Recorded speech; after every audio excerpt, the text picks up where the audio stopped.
Salmo 28. Então vamos ouvir aquilo que diz a palavra do Senhor para nós. Salmo 28 diz assim: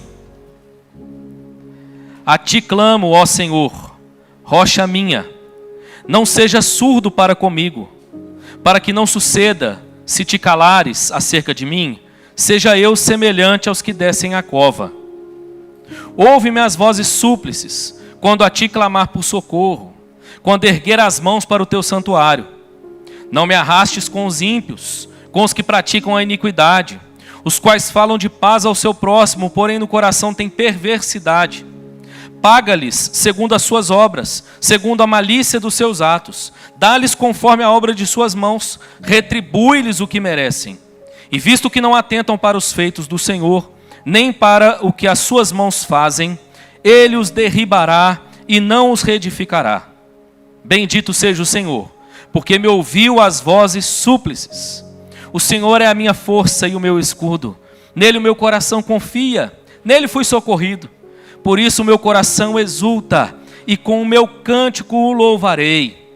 O Senhor é a força do seu povo, o refúgio salvador do seu ungido. Salva o teu povo e abençoa a tua herança. Apacenta-o e exalta-o para sempre. Que Deus nos abençoe e possa aplicar esse salmo, a sua palavra, aos nossos corações nessa manhã, em nome de Jesus. Me lembrei, irmãos, de algumas coisas de família essa semana. Uma história acerca do meu avô, por ocasião do falecimento da minha avó. Não era a minha intenção emocionar os irmãos aqui, mas eu vi que alguns irmãos ficaram emocionados com a bela história. Pastor Marconi, meu avô, para mim é uma inspiração de leitor da Bíblia. Quando ele faleceu, ele já tinha lido a Bíblia toda mais de 100 vezes. Então esse legado ficou aí na família também, irmãos. A gente sabe o quanto é precioso dedicar tempo à leitura, ao conhecimento das Escrituras. E uma coisa que eu me lembrei também foi que a minha avó, antes de falecer, ela, a vida inteira, na verdade, ela compartilhava com a família a dificuldade que ela tinha com uma doença específica. A minha avó era uma mulher muito simples, meus avós eram do campo, e a minha avó, na sua simplicidade, como muitas pessoas têm esse costume, ou pelo menos tinham antigamente, ela não gostava nem de mencionar o nome da doença. Você conhece gente assim? Que não gosta nem de mencionar o nome da doença? Mas, infelizmente, ela foi acometida por essa doença. E ela, inclusive, faleceu como resultado de um câncer, um tumor cerebral. E foi interessante lembrar disso, por causa do Salmo, porque esse Salmo, irmãos, ele nos ensina, ele tem como mensagem central a paciência e a perseverança no meio das tribulações. Mesmo com toda a dificuldade que essa senhora tinha com essa palavra, com essa doença, uma coisa ela conservou na sua vida: a paciência, a perseverança em Cristo. Ela foi chamada, foi levada para a presença do Senhor. Melhor para ela, pior para nós que ficamos, uma vez que ela partiu para estar com o seu Senhor. E encontrou a vitória que ela tanto almejava. Um corpo que obviamente ainda não foi ressuscitado, mas já está na presença do Senhor e vai desfrutar de um corpo glorificado. Isso, irmãos, não tem preço e não tem comparação. Mas eu me lembrei dessa história porque foi para nós um momento onde a família ficou bastante sensível. Meu avô já com 90 anos, homem franzino, menos de 50 quilos. E ele quis falar no velório, a gente ficou preocupado com a saúde dele. Ele leva um vaso de flor, coloca o vaso de flor. E aí todo mundo sem entender. E ele pegou e disse o seguinte: esse vaso de flor eu comprei, e disse para Maria essa semana que tinha comprado o vaso de flor preferido dela e que era para ela preparar para voltar para casa. E aí todo mundo já ficou morrendo de medo agora de qual que ia ser a reação dele. E ele disse: mas na verdade eu já sabia que não era para o meu endereço que ela ia voltar, que ela voltava para os braços do Pai. E aproveitou, irmãos, para pregar uma mensagem evangelística ali naquele momento, que eu estava tendo dificuldade para encontrar palavras. E foi para nós um grande exemplo, uma grande expressão de alguém que experimentou, que creu nisso, que o nosso Deus oferece para nós paciência e perseverança no meio das tribulações. É interessante que quando a gente olha para esse salmo, ele tem um pano de fundo, é um salmo de Davi, e ele tem um pano de fundo provável. O pastor Hernandes e o pastor Warren Wisby, eles entendem que possivelmente esse salmo esteja vinculado ao momento em que Davi fugia do seu filho Absalão. Aquele momento em que Davi sofria por causa de uma perseguição que foi tramada contra ele, um plano maquiavélico para usurpar o trono de Davi. Teodoro Beza, que já era um outro teólogo aí da Reforma, ele já entendia que o contexto de 1 Samuel 23, 24 era mais adequado e mais provável para esse salmo. Eu diria que eu tenho a tendência a concordar mais com ele, apesar de achar que os dois contextos, e nós não sabemos exatamente qual é, e os dois contextos traduzem muito bem a ideia desse salmo. O contexto de 1 Samuel 23 e 24 é o momento em que Davi fugia de Saul. E especificamente ali no capítulo 23, o que acontece é que Davi, ele se dispõe a pelejar por uma cidade de Judá chamada Keila.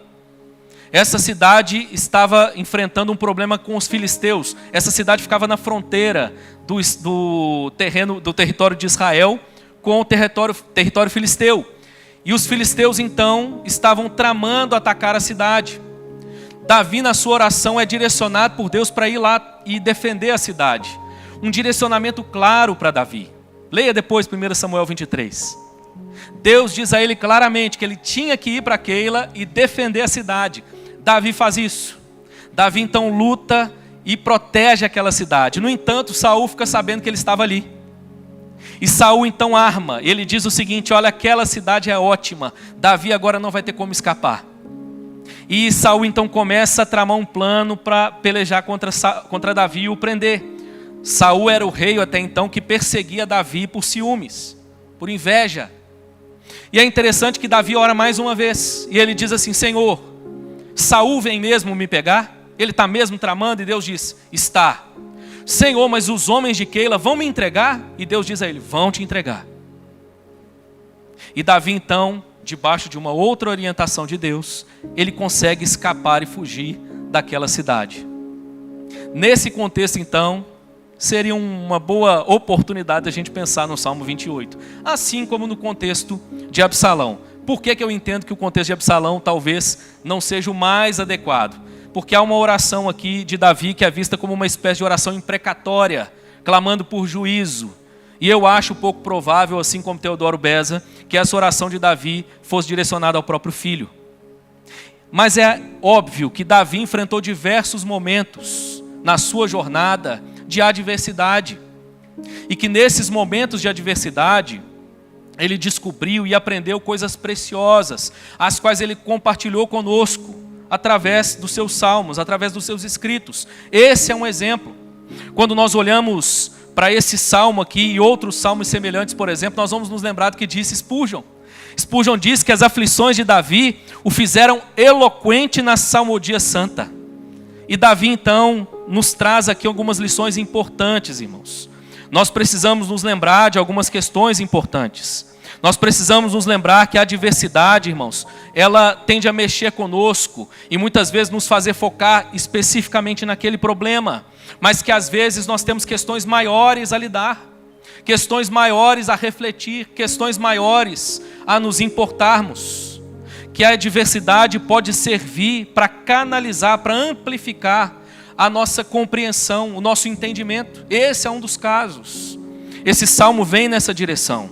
Há uma necessidade então, irmãos, muito grande de nós percebermos a nossa realidade de vida de maneira mais ampla, entendendo que Deus muitas vezes quer tratar conosco e nos ensinar no meio da adversidade, mais do que encontrar um escape apenas, mais do que encontrar uma solução.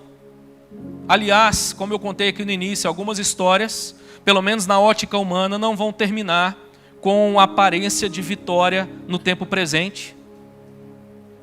Mas nós precisamos entender que a nossa fé nos fortalece e nos capacita a extrair e a aprender questões muito maiores, para que nós aprendamos a lidar com elas na nossa vida, na nossa caminhada de fé. Esse salmo então, ele vem nessa direção. Mensagem central desse salmo em um pequeno parágrafo: Deus liberta e protege seu povo. Ele nos encoraja a confiarmos e termos paciência enquanto esperamos a intervenção poderosa do Senhor. E aqui então nós ouvimos e aprendemos com Davi acerca de algumas questões importantes que nós precisamos lidar quando nós experimentamos a adversidade. Existem outras questões além do problema em si, com os quais nós precisamos lidar. E Davi nos ensina sobre isso nesse salmo. A primeira questão que Davi nos mostra aqui e que nos ensina nesse salmo é acerca das orações não respondidas. Quantas vezes, meu irmão, nós colocamos algo diante de Deus, pedimos algo a Deus e a resposta não veio, pelo menos no tempo em que nós desejávamos receber? Como lidamos com isso? Davi está falando sobre isso nos 2 primeiros versos. Dê uma olhada comigo novamente. Davi está dizendo: a ti clamo, ó Senhor, rocha minha, não seja surdo para comigo, para que não suceda, se te calares acerca de mim, seja eu semelhante aos que descem a cova. Ou seja, diante da adversidade, Deus, não permita que diante da ausência da tua resposta eu morra, eu perca finalmente a esperança, eu perca a guerra. Davi então está reconhecendo que em alguns momentos a nossa oração não é respondida no tempo e a maneira que nós desejamos. Davi nos lembra essa verdade. E ele nos ensina então a como lidar com essa questão. Ele ainda vai dizer no verso 2: ouve-me as vozes súplices, ou seja, eram vozes de súplica, era um clamor. Quando a ti clamar por socorro, quando erguer as mãos para o teu santuário. Na cultura hebraica, eles tinham a sensação de que a ausência de voz significava a inércia da pessoa. Você vai ver, por exemplo, na maneira como eles entendem o ato criativo de Deus. É a fala que traz a existência. Disse Deus, haja e ouve. Ou seja, o falar representava o agir. E diante da sua oração a Deus, quando Deus não responde, Davi então está dizendo: Senhor, eu tenho uma sensação de inércia do Senhor, de que o Senhor não está agindo. E eu preciso então lidar com isso. Davi nos ensina nesse salmo, irmãos, que a melhor direção para as nossas questões é estarmos e nos mantermos aos pés do Senhor. E entendendo que na verdade a paciência, irmãos, é um subproduto da fé que Deus gera em nós no meio da adversidade. Quando Deus parece demorar em nos responder, Ele quer trabalhar isso em nós. Ele quer nos capacitar a sermos mais pacientes. Ele quer nos forjar um espírito mais perseverante. É exatamente isso que significa a esperança, irmãos. Esperança é esse ato de confiar em Deus, mesmo quando a gente não sabe o momento em que Ele há de agir. Mas nós confiamos com paciência e com perseverança, mesmo que a resposta ainda não tenha chegado. É interessante que aqui nós temos um detalhe que me chamou a atenção. Davi, ele diz no verso 2, que a sua oração era oferecida a Deus com as mãos erguidas. Ele diz que ele ergue as mãos no sentido do santuário. Ele ergue as mãos na direção daquilo que simbolizava a presença de Deus. E me espanta hoje, irmãos, nós temos, inclusive nos nossos arraiais presbiterianos, gente que diz que erguer as mãos é algo desnecessário. É algo às vezes até antibíblico. Ouvi uma brincadeira de extremo mau gosto dentro do seminário. Um professor dizendo que colocou ventilador de teto baixo na igreja dele, porque se alguém levantasse as mãos, cortava o braço. Às vezes nós temos dificuldade, você vai entender por que eu estou dizendo isso. Nós temos dificuldade em entender, irmãos, que a nossa fé se expressa em atos externos. A fé que crê, irmãos, é expressa na maneira como nós servimos e adoramos a Deus. E se você não quiser concordar comigo, já que você é presbiteriano, concorde com João Calvino. Olha o que João Calvino diz comentando esse texto. Quando é feito sem hipocrisia e engano, o ato de levantar as mãos é uma ajuda à oração piedosa e verdadeira. Ou seja, irmãos, não há nenhum impedimento. Aliás, há um incentivo nas Escrituras para que você clame mesmo ao Senhor. Entenda, a minha fala nesse momento não é através desse salmo para te desencorajar a orar. É o contrário. É para dizer o seguinte: aqui está o testemunho de alguém que mesmo diante da demora na resposta, à luz do seu tempo e da sua ótica, ele ergue as suas mãos e prossegue clamando ao Senhor. Davi então nos ensina, irmãos, que às vezes a oração parece não ser respondida, parece demorada a resposta, mas nós, irmãos, precisamos prosseguir confiando, buscando ao Senhor em oração. E há um detalhe nesse primeiro bloco interessante. Davi, ele menciona o Senhor como rocha minha. Ou seja, há um senso de pertencimento muito claro em Davi. Davi sabia que ele era do Senhor e que o Senhor era o seu Deus. E esse senso de pertencimento nos faz perseverar, mesmo quando a resposta parece demorada. Tem algo que você tem colocado diante de Deus e ainda não recebeu a resposta? Prossiga confiando. Prossiga pacientemente. O Senhor quer te ensinar a paciência.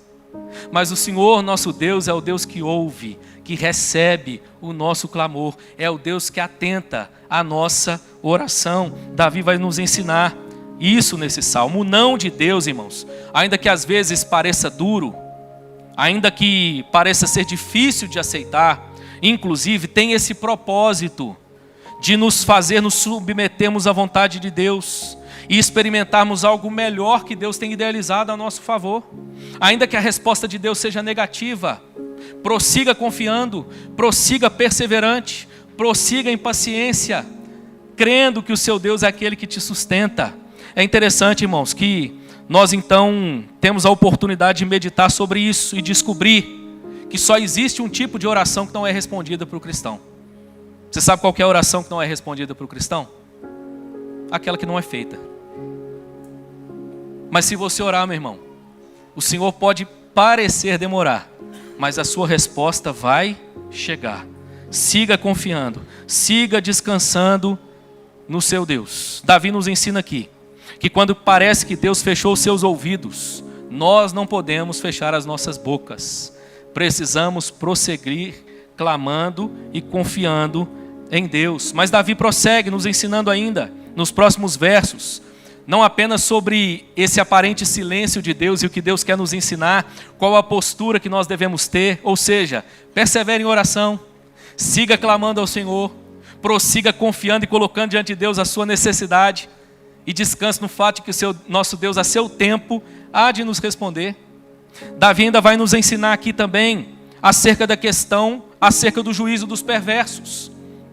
No caso específico de Davi, a sua oração era direcionada ao problema que ele enfrentava por causa dos malfeitores, por causa daqueles que se levantaram como inimigos de Davi, que o perseguiam, que o maltratavam, seja em que contexto for. E Davi então nos ensina aqui qual é a maneira correta de lidar com isso.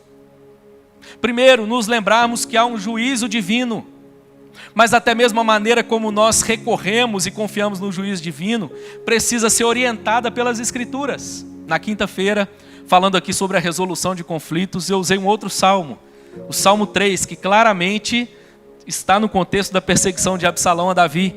E Davi traduz ali a sua fé, mostrando que a maneira como ele lidava com os conflitos era através de algumas certezas. Davi tinha certeza de que a oposição faz parte da realidade natural da vida. Davi tinha certeza do propósito soberano de Deus. Mesmo em meio à perseguição, ele sabia que ele era o ungido do Senhor. E que se Deus o chamara para ser rei sobre Israel e para, através da sua descendência, levantar o Messias, aquele sobre quem o cetro jamais seria afastado, aquela perseguição iria passar. Mas Davi também mostra que ele tinha certeza do juízo de Deus no Salmo 3. E aqui não é diferente. No entanto, aqui Davi vai nos orientar a maneira como esse juízo é aguardado da parte de Deus. Falando sobre isso, irmãos, mais uma vez hoje, eu quero evocar aqui o ensinamento de João Calvino. Não tenho o costume de citar ele todo domingo, não, viu, pastor? Mas hoje, lendo João Calvino, achei algumas coisas muito preciosas aqui.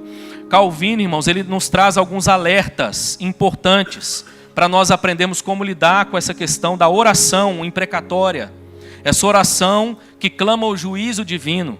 Calvino coloca para nós dois alertas. O primeiro, se a carne tenta conseguir vingança, esse desejo é ímpio aos olhos de Deus.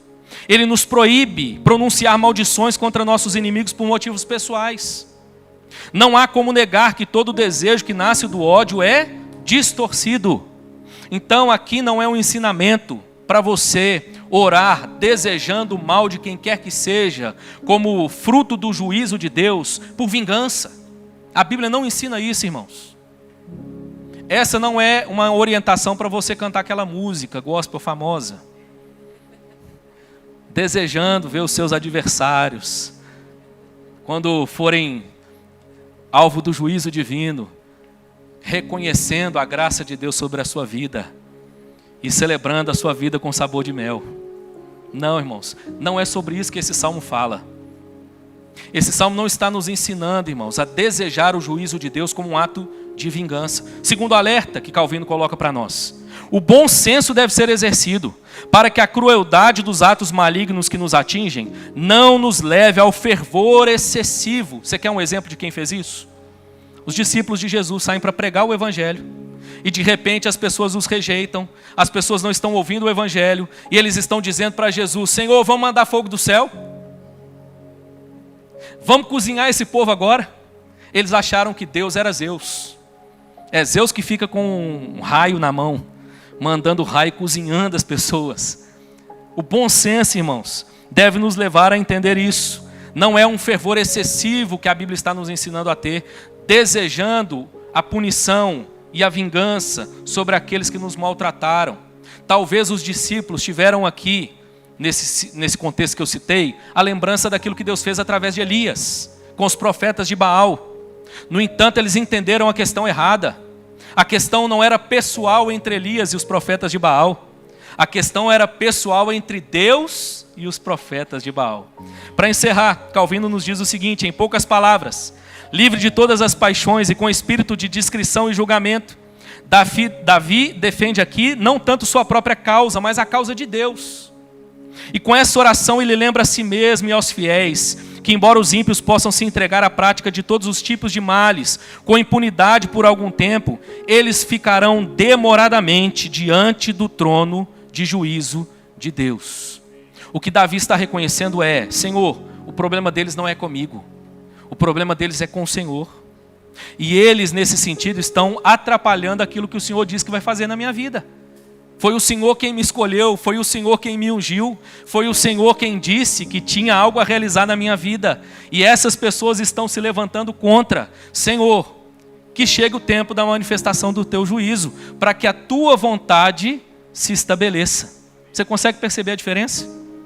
Não é sobre a vingança de Davi, mas sobre o reconhecimento de Davi, de que todo homem será julgado por aquilo que fizer, irmãos. E que deve tratar as pessoas em amor, em consideração, em respeito. E não era assim que Saul agia. Não era assim que os inimigos de Davi agiam. E Davi então está clamando ao Senhor: Senhor, não permita que os atos maus dos homens impeçam a tua vontade de se estabelecer. Essa oração é válida, meu irmão. Essa oração é necessária. Eu e você precisamos orar assim hoje. Senhor, que a tua vontade seja feita aqui na terra, assim como ela é feita no céu. Essa era a oração de Davi. Assim nós somos autorizados por Deus a lidar com a questão acerca do juízo dos perversos. Mas por favor, meu irmão, não saia por aí orando, pedindo para Deus mandar juízo sobre a vida das pessoas de qualquer maneira, de maneira indiscriminada. Não é isso que a Bíblia está nos ensinando. Terceira questão apresentada aqui por Davi. Davi vai nos mostrar então que em meio à adversidade, irmãos, nós temos que lidar não apenas às vezes com o silêncio de Deus e entender o que Deus quer nos ensinar aqui. Nós temos que lidar não apenas com o juízo de Deus, com a percepção de que às vezes alguém pode estar impedindo mesmo algo de se concretizar e que é lícito pedir ao Senhor que intervenha, não de maneira vingativa, mas para que se estabeleça a vontade do Senhor. Mas Davi ainda vai nos ensinar aqui algo belíssimo. Nesse próximo bloco, do verso 6 e 7, Davi vai tratar aqui acerca da questão da adoração incondicional e irrestrita. Davi vai dizer o seguinte, olha o verso 6. Bendito seja o Senhor, porque me ouviu as vozes súplices. Davi aqui recebeu uma resposta. Davi aqui está expressando a sua adoração pela resposta recebida. Pastor, isso significa que no momento em que ele escreveu o Salmo, com toda certeza a resposta já chegou? Não necessariamente. Davi está dizendo de maneira poética que a sua fé era de que Deus sempre responde os seus filhos. E pela fé, ele agora se colocava diante de Deus em adoração.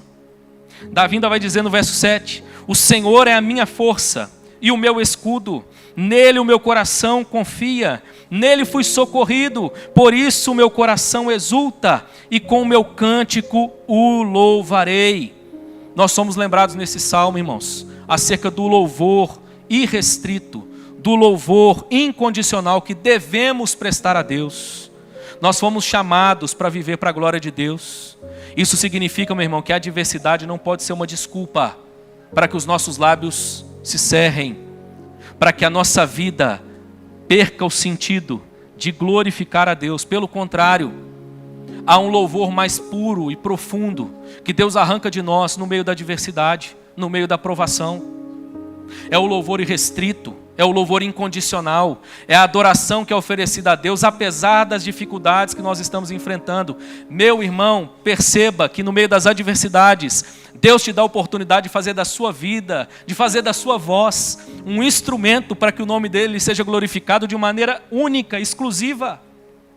O louvor de alguém que enfrenta lutas e provações, mas que crê no poder de Deus. Somos desafiados, irmãos, a seguirmos adorando ao Senhor, mesmo em meio às adversidades. Um outro autor que tem um nome bem interessante, Wolfgang Musculus, ele não era halterofilista nem nada disso, tá? É só o nome dele, é também de um período reformado, mais antigo. Ele disse algo interessante nessa passagem que nos leva à reflexão.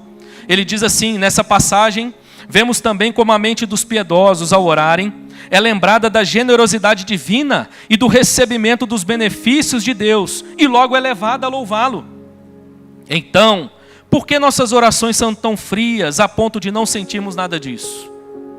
Muitas vezes, quando estamos na igreja, somos lembrados pela oração a cantar ao Senhor. Mas pergunto, por que são tão poucos os que cantam de coração? Me desculpe, irmãos, a reflexão que ele fez e que eu preciso fazer com você. Será que nós temos entendido isso?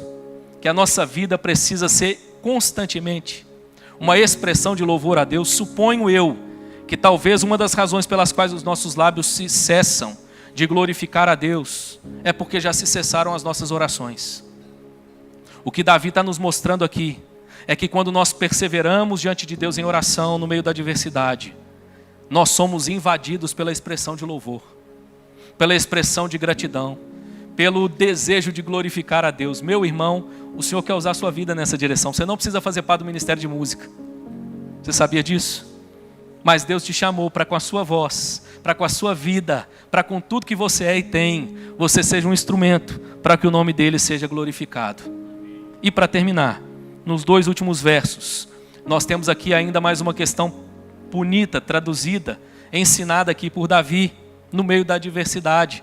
Davi ainda vai nos ensinar, irmãos, acerca da questão da bênção imerecida de Deus. Davi diz assim nos 2 últimos versos: o Senhor é a força do seu povo, o refúgio salvador do seu ungido. Salva o teu povo e abençoa a tua herança. Apacenta-o e exalta-o para sempre. Davi está agora expressando a confiança na bênção de Deus. E a razão pela qual ele faz isso não é porque o povo merece, não é porque ele é um homem perfeito, mas é porque ele reconhece que o Senhor é o pastor perfeito. Aqui nós podemos ver ecoando talvez o Salmo 23, quando ele diz: o Senhor é o meu pastor e nada me faltará.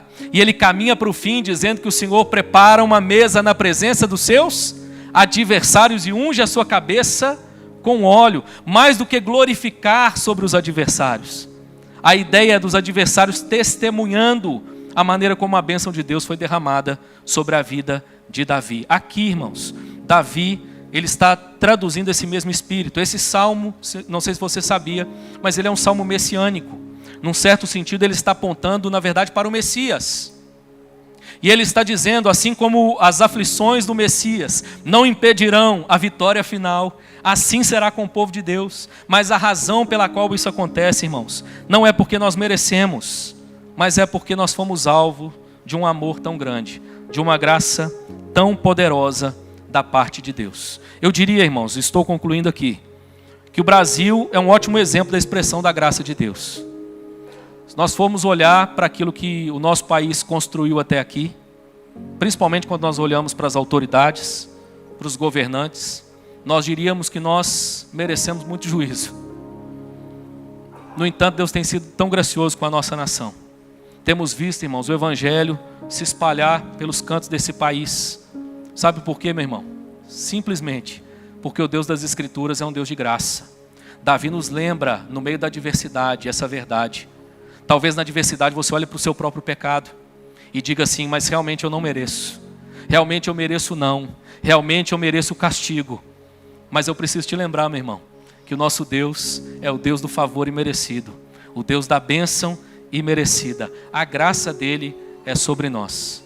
O Papa anterior, antes de falecer, disse certa vez, um brasileiro passando numa fila, não sei se você viu essa cena, e o brasileiro então brincou com o Papa e falou assim: ore pelo Brasil. E não sei se é porque ele era argentino, ele virou para aquele brasileiro e disse assim: o Brasil não tem solução, é muita cachaça e pouco oração. Essa foi a brincadeira do Papa com o brasileiro que passou na fila. Eu diria, meu irmão, que o Brasil tem solução sim, que a solução do Brasil não sou eu e não é você. A solução do Brasil é o nosso Senhor Jesus Cristo. Davi nos lembra essa verdade, irmãos. O nosso Deus ouve a nossa oração. Tempos difíceis, notícias assustadoras têm batido a nossa porta. Persevere em oração. Persevere confiando na graça de Deus. E o nosso Deus há de perseverar em cuidar do seu povo com um pastoreio tão belo como tem sido até aqui. É o que Davi nos ensina nesse belíssimo salmo, em nome de Jesus. Amém, meu irmão?